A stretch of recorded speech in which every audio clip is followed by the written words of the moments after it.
All right, guys, we got everything almost completed. What we did is, obviously we ground the top and bottom of the table. We fitted the gibs with 45 thousandths material. The problem was it wasn't enough, so we had to take it off and put 60 thousandths on it and then scrape it in. I still got to take off about a ½ inch on this side, so then that way you have maximum adjustment. So I want to say it's like 18 thousandths if it's 18 thousandths per inch. So I got 9 thousandths to go, I'm sorry.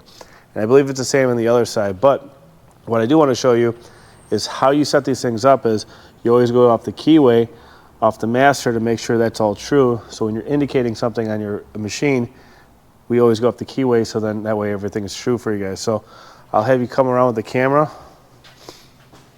I'm not sure if this is 0 or not. There's 0? All right, get closer if you can. And I'm just gonna bring the table over to me. Oh, fuck. Shouldn't move. So the keyways are lined up perfectly to your master way, so it's gonna help you a lot for running the machine. So that's all done. So what we're gonna be doing is refitting the gibs a little bit better, so that way you still have maximum adjustment. And then we're gonna be coming out to you probably Tuesday to start scraping in the Y-axis, squaring it up if we have to, and then we're good to go. So if you have any questions, definitely let me know. But almost there, and we're getting to it, and should be good to go. Thank you.